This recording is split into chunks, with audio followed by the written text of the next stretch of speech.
Morning all. All right, so news of the day video to start off your Monday, August the 28th. Two teams have named a new president or president of hockey operations. The Buffalo Sabres have announced that Terry Pegula is going to be the Sabres team president. So Pegula becomes the team president. I don't know that changes anything within the Sabres organization. We'll see if it does, but yeah, name team president. You guys can let me know your thoughts on that in the comment section below, Sabres fans especially.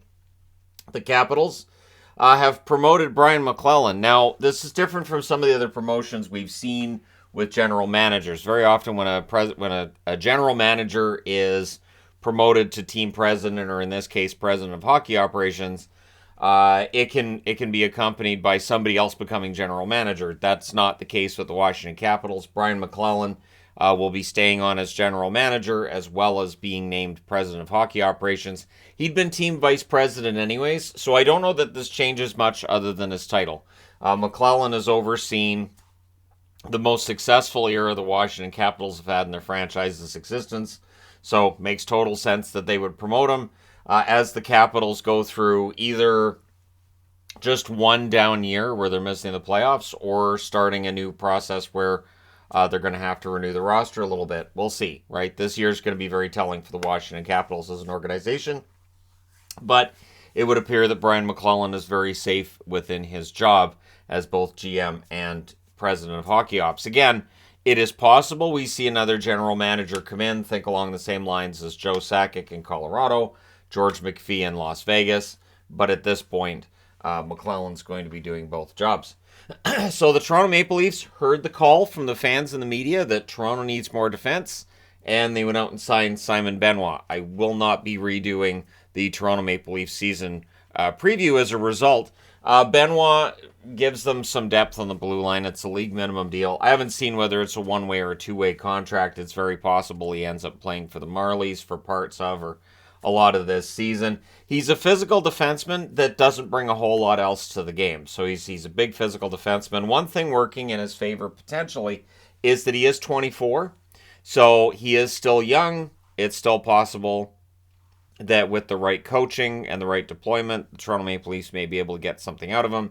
But yeah, I understand how he ended up as a free agent and why it's taken this long. We'll see what happens in Toronto. But he is a big physical defenseman. And that's about as far as that goes, though. So he is most comfortable, I would think, on third pairing and there. But again, if you look at the advanced stats, it's not the prettiest picture. But again, from one year to the next, things can change. And it cannot be all about deployment as well, right? Anaheim has been a team that's had its struggles. So a player having really ugly stats all around from Anaheim, I'm willing to give him a little bit of the benefit of the doubt. Joonas Donskoi officially retires due to concussion issues. So we knew this was coming, and it has now been made official. It's too bad. The repeated concussions, though. You're better off making sure that you're healthy after your career is done. So he is doing what he has to do. I like Donskoi for his work ethic. He was always a very hard-working player, and he won me over that way. It is a shame that he missed all of last season and now won't be returning again. I may do a career video on Donskoi. We'll see. I may do a career video on him, but at any rate, yeah, he was one of my favorites in San Jose and then in Colorado. He had the rough year in Seattle and didn't end up having much of a chance to make up for what was a really rough year in Seattle. So all the best to him in retirement. So this is one of those list things. So there's been a lot of lists getting posted, and of course I did my lists. I thought it was interesting the NHL Network has Thatcher Demko ranked in the top 10 goaltenders. This is where lists get interesting to me because Demko can be a top 10 goaltender. I would say based on the numbers from last year, I couldn't have him in the top 10. So when I did my top 10 goaltenders, I had Demko on the list that I scratched out. I was like, I can't. The numbers do not support it.